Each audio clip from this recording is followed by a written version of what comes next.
Surah 64, At-Taghaabun. The loss and gain. Ayat 1. Everything in the heavens and on the earth is actively fulfilling the designated program of Allah Almighty. He is the source of all power and hamd, and accordingly He has devised measures for everything over which He exercises full control. Ayat 2. It is He who gave you human form.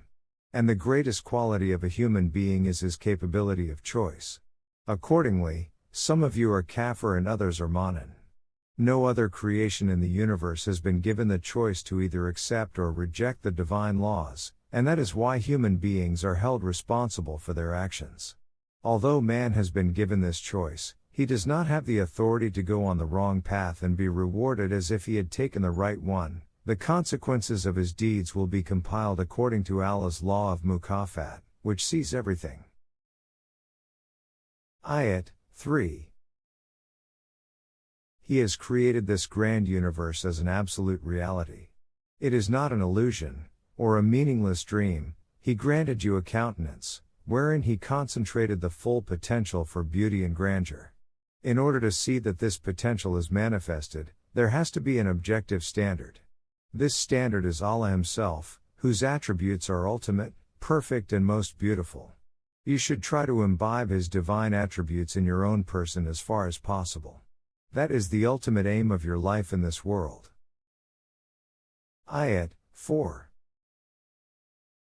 He is aware of everything that exists in the outer universe, as well as whatever happens in your inner world or becomes manifest through your deeds. He is even aware of the imperceptible thoughts which cross your minds. Therefore it is not possible that any of your deeds will go unnoticed. Ayat 5. This is evident from the historical episodes of earlier nations. Whichever amongst them denied the truth of the divine laws and established their systems on false principles, had to face the consequences. They were caught in a grievous chastisement of doom and destruction. Ayat 6. The messengers of Allah came to them with clear self-evident reasons and laws, but they contemptuously looked down upon them and said, "Do we accept the leadership of men, like us?" The criterion should not have been that the person conveying the message is like them. Rather, it should have been the nature of the concepts he was presenting. However, without reflecting over it and with arrogance, they rejected it, turned around and went away in a different direction. They consequently suffered, and no harm was done to Allah. He is beyond needing people's assistance for the accomplishment of His programs. He is self-sufficient and worthy of all hamd. Ayat 7. Like their predecessors, people who deny the divine code are under the wrong impression that they possess mighty powers, whereby they cannot be dislodged from their obstructive attitude towards the divine order. Tell them not to be under this false impression, for they cannot be in the way of Allah's Nizam-e-Rububiyyah. You shall certainly be dislodged so that humanity can continue to go forward. At that time you will see the outcome of your deeds. And it is not at all difficult for Allah to dislodge them, for this can be easily achieved according to His law of mukafat. Ayat 8. Tell them that if they want, there is still time to save themselves from this doom. They should believe in Allah and His Rasul, that is the divine code, the Qur'an, that Allah has sent as illuminating guidance for your intellect, just like the light which the sun provides for your eyes to see. Allah's law of mukafat is fully aware of everything you do. Ayat 9. However, if you do not do this, then the final decision of this struggle will take place on the battlefield, on the day all of you will gather. That will be the day of either victory or defeat. The outcome of this clash will bring forth each group's shortcomings which were responsible for their defeat. The shortcomings of the Jama'ah that believes in the truth of the divine laws and works according to the beneficent program set by it, will be compensated by their righteous deeds. In this way, by overpowering their opponents, they shall establish a heavenly society. That society's freshness shall never fade, and they will abide there forever. This obviously is a great achievement, and their position shall be the same in the life hereafter. Ayat 10. On the other hand, those who deny the truth of this system, and belie our laws are destined for unending suffering and destruction. What an awful end to life. Ayat 11.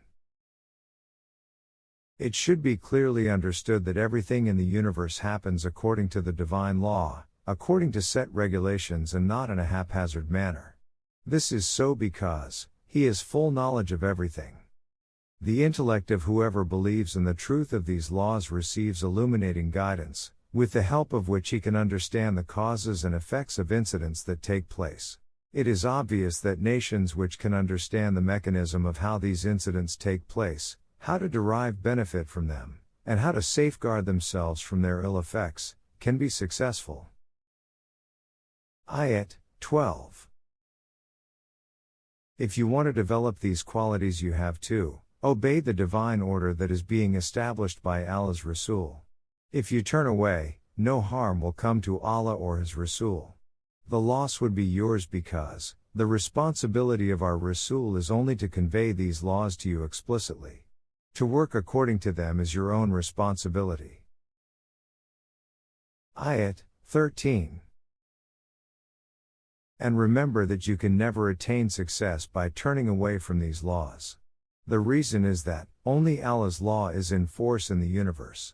No one else enjoys any authority or power. People who are convinced of this reality have full trust and confidence in the firmness of these laws.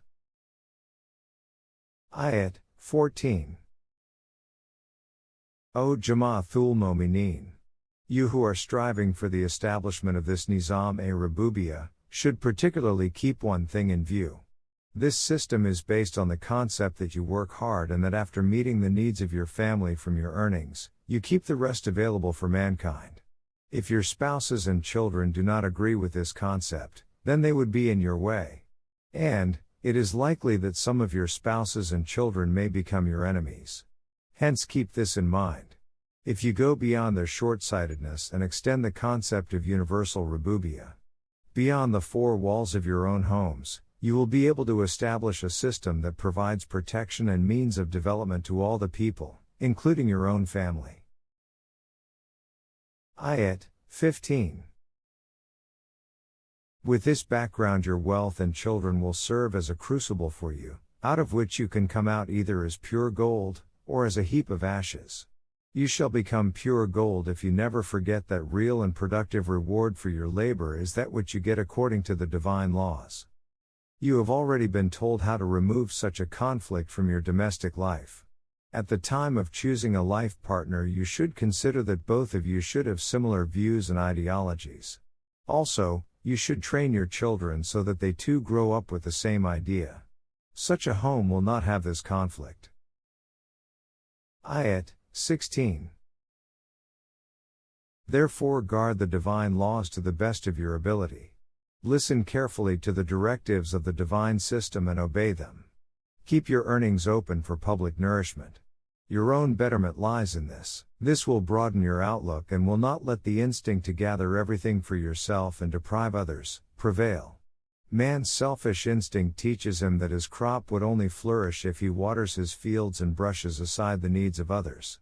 On the contrary, our law of Rububiyyah is that ultimately the crops of only those who give preference to other people's needs would flourish.